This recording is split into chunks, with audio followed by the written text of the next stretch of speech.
everyone. Welcome back to the Pain in Your Assets podcast with Stella Bee on air. Still here at the Indiana Black Expo in Indianapolis, recording live as a vendor, as a paid vendor. I would love for the Expo, Indiana Black Expo, and the Indiana Convention Center to be sponsors. However, I am a paid vendor at this one.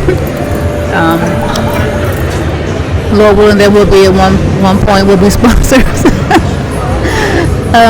Nonetheless, in season 2, episode 1, we are still dealing with why did or didn't I get married.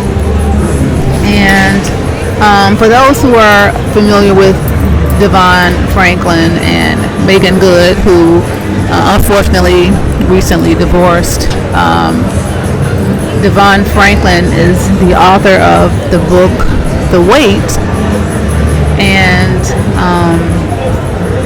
for those who have been following me and my story, there's actually a post that I have on my Stella Bee Facebook fan page where I share, and then also in the season 2 episode 1, for those who listen to the recap of the Coffee Talk segment with Arthur Wallace, are familiar with my story of how I also practiced the wait for my marriage.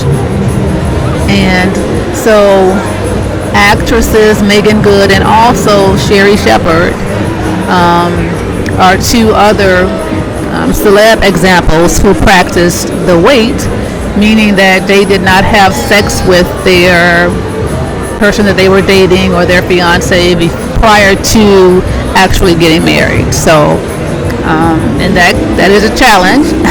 You don't see that very often in today's society, where individuals can actually date and abstain until after jumping that broom or making that covenant between them and God. However, unfortunately, like Megan Good and Sherry Shepard, my marriage also ended in divorce. And so in this season 2, episode 2, still dealing with the topic of why did or didn't I get married, we're discussing Devon Franklin's book, The Wait, and to see how, since myself, Megan Good, and Sherry Shepard also experienced a holy matrimony without premarital sex, yet, like myself, each unfortunately ended in divorce.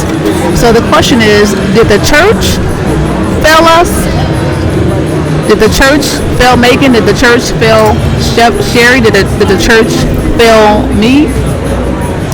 And I mean, since, let's be honest, the main reason why we abstain from having sex before marriage is because we wanted to be obedient to God's word, right? Or should we separate obedience to God's word from the actions and sometimes inefficiencies of the church?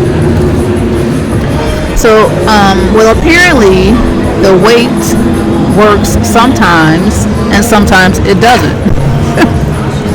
As we are 3 witnesses of that, 4 including 4, 5, and 6 including the grooms.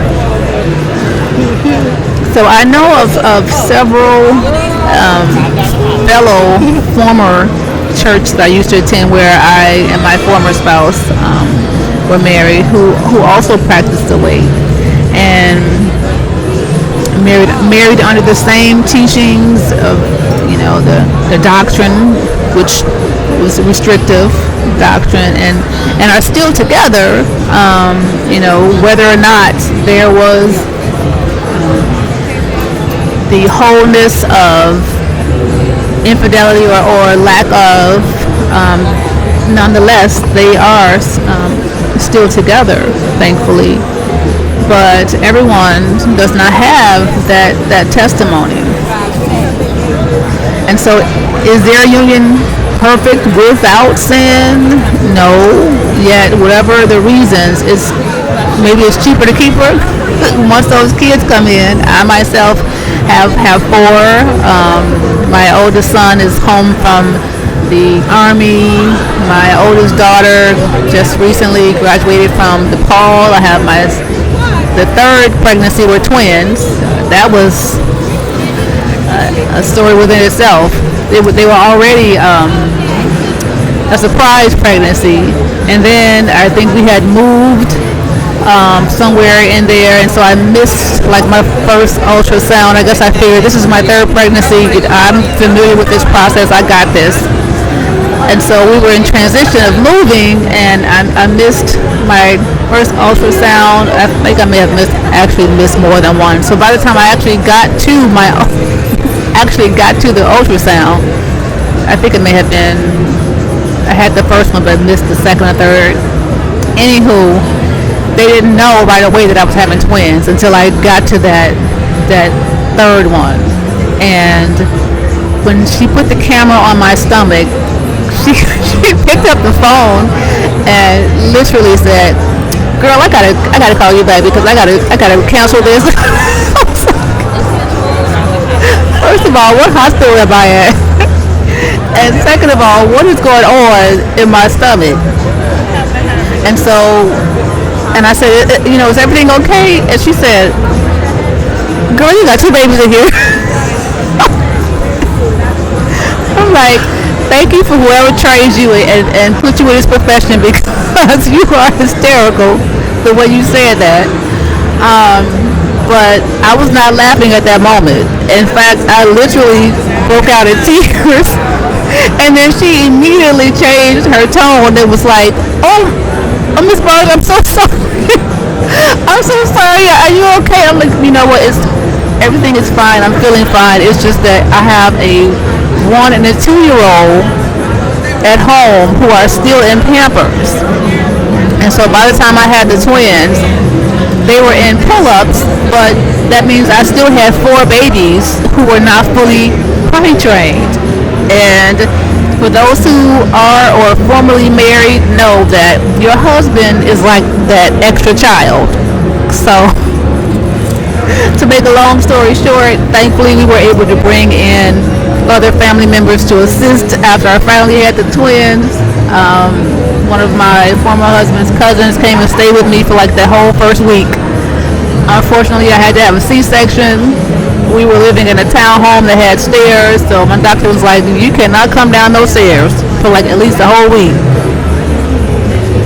So they had to bring me food up there. I had to stay upstairs the entire week. Someone came and stayed with me to assist, but after that, it was just me and those babies.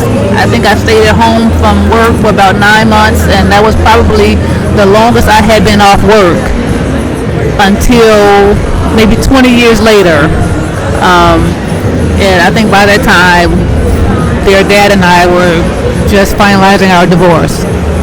But so we survived a good 20 years, but it was, thankfully I made it out without being in a straitjacket.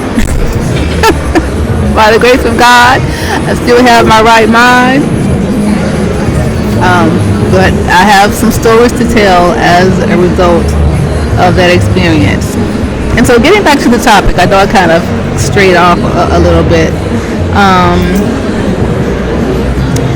Dealing with the topic of why did or didn't I get married. Sometimes we compromise and sacrifice in various ways to keep things from becoming more chaotic. To some, that's their happiness. To others, it may not be enough, or perhaps their calling pull them in a different direction. But those who do end up in divorce, unfortunately, the majority of the causes of those dissolutions, at a minimum, does prove that you don't have to necessarily test drive the car before the purchase to know that it's a good, sound investment, because statistically, dissolutions are rarely based on infidelity. And How many have test drove lots of cars that they ultimately decided not to buy? And you know what I mean by cars. And the one that they test drive and ultimately bought still turned out to be a lemon. That could be the case too. So my point is that you really have to love the person. And they say, for the women, find someone who loves you more than you love them.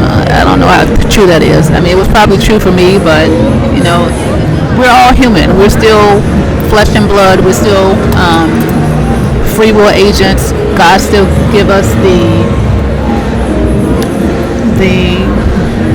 privilege to make our own decisions. Sometimes a person's profession can put them in a position to have more access to being in a situation that may jeopardize or compromise their marriage. We know, with Hollywood and celebs, them, in my opinion, just sometimes having so much access, or if you were a person that is a sex symbol actress and you may have to do a lot of roles with other actresses in a bedroom scene, for instance, and still have to go home to your spouse. You would have to be someone that's real good in acting and not allow those rubs that you get in that scene to impact your bedroom at home.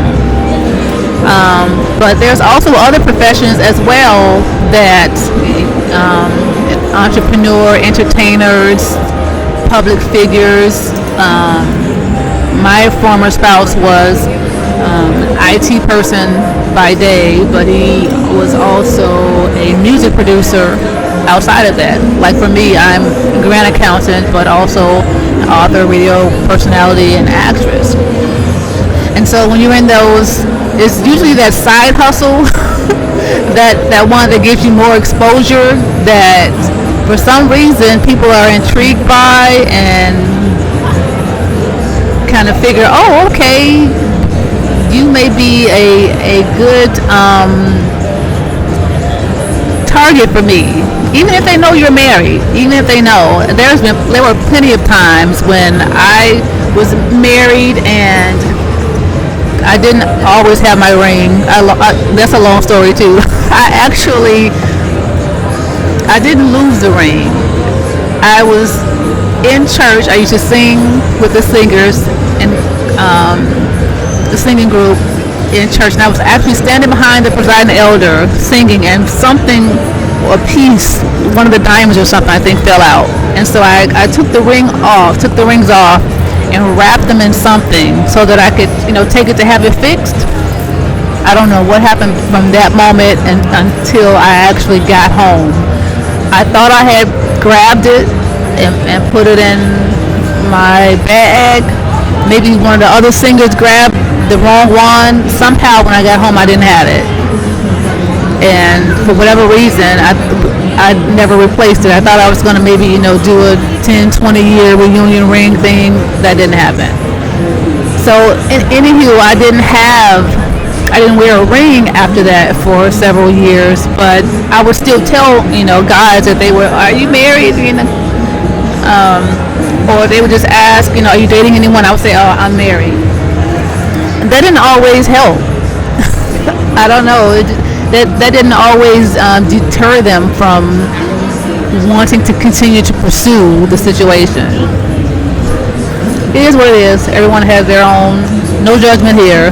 Everyone has their own, what they're accustomed to and what they are okay with tolerating. And so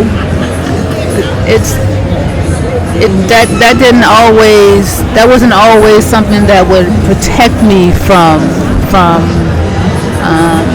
unwanted solicitations. And for whatever reason, even though I would get it a lot, it didn't faze me to the point where I felt offended by it.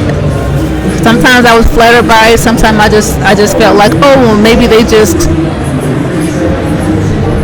were just being nice. It didn't really faze me too much until toward the end of my marriage.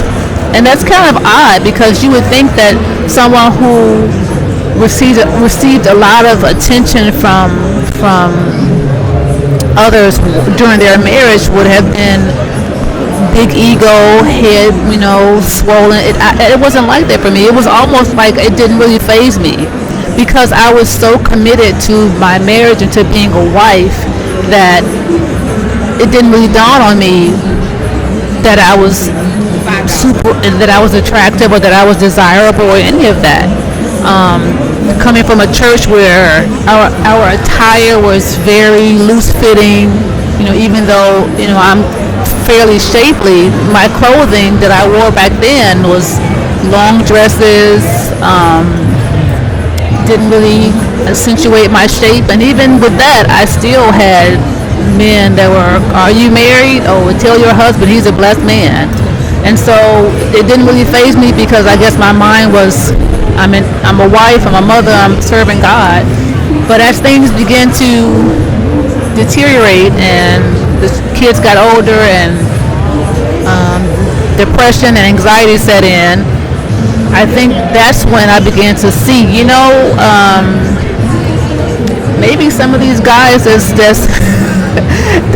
telling you your husband is a blessed man, maybe they should be talking to your husband because he doesn't seem to always realize that. And it wasn't always on him.